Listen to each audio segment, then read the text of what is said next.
nga yung sinasabi ko eh. Nakachamba ka na naman eh. Oo nga, hindi. Kinusap ko na kanina yun.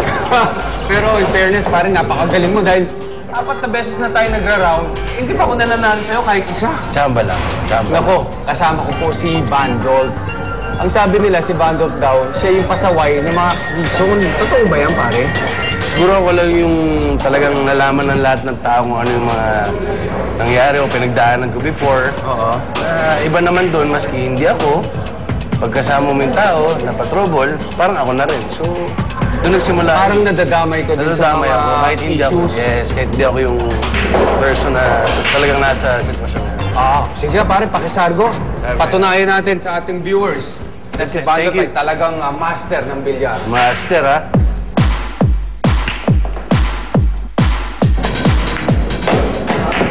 Walang pumasok.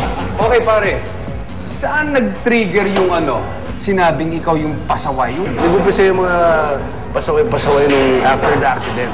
Yung nakuma ko, tapos for 1 month. Yung pinakamalaking aksidente Pinakamalaking aksidente ko. After nun, doon nagsimula naging pasaway daw ako dahil everyday lumalabas ako, nagre-release ako ng emotional stress. Pare, kalimutan na natin to. Total talo ako sa'yo. Halika rito, mas maganda yung usapan natin eh. Gusto kong malaman, gano'ng katagal yung coma na yan, pare? 1 month akong coma sa ICU. Tapos 3 months ako nag-wheelchair. All in all, mga 5 months ako nagpapagaling. Going back doon sa coma, pare, totoo ba yung sinasabi nilang yung katawan mo parang patay pero yung utak mo buhay? Totoo yan. Nung nasa coma ako, tulog yung katawan ko pero yung utak ko gising. Naririnig ko yung mga nasa paligid ko. Talaga? Pero parang murmur lang, parang ganun lang. Pero hindi clear.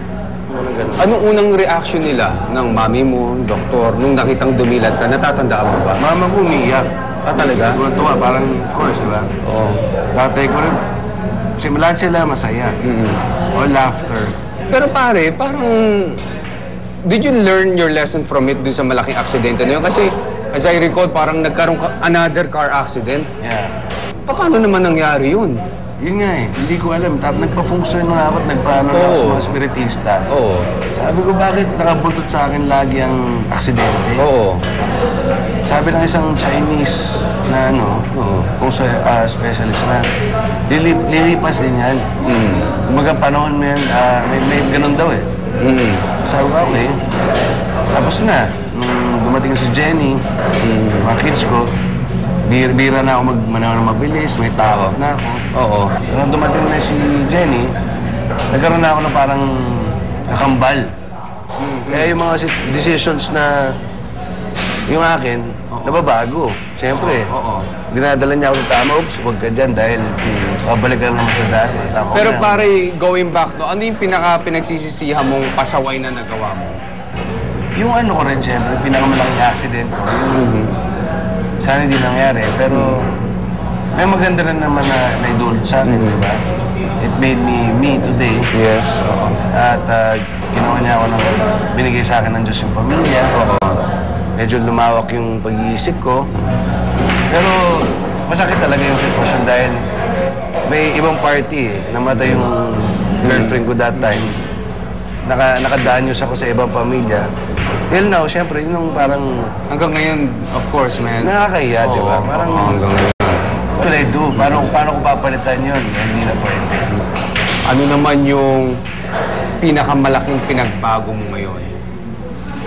Well, ako masasabi ko yung... Hindi na ako aggressive. Pero ako, lately, bumabalanse na yung mga desisyon ko. Rather than going out, isip ko, uwi na ako. Tama. Wala ako sa mga bata. Yun. So, naging family man ka na talaga ngayon? Yes, completely. Well, pare, dahil ikaw superstar pa rin sa puso namin lahat dito sa Kapuso, meron kaming regalo ulit sa'yo. Yung caricature mo, partner. Wow, thanks, bro. Thanks. Back to studio tayo. Thank you, partner. Thank you, bro.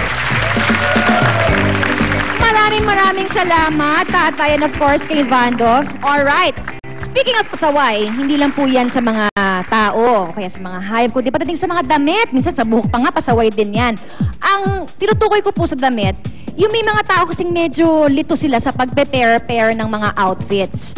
Dito po sa portion ko na Me na Me, explain ko po sa inyo yung sinasabi ko sa inyong pasaway na outfit. Eto na, meron akong kinuhang modelo mula sa ating studio audience. Tawagin natin si Shelo para mas maintindihan ninyo kung ano ba yung sinasabi kong pasaway na outfit. Siyempre, kailangan ma-visualize ninyo, diba? So, kumuha ako ng modelo. Diba kung minsan meron kayong nakikitang tao na kapag stripes na ang pangtaas, chine-checkered pa yung pambaba. O kung minsan naman, checkered naman dito naman, pumopolka dots. So, diba, pag nakita nyo na para, ang dami-dami nangyayari, ang gulo-gulo.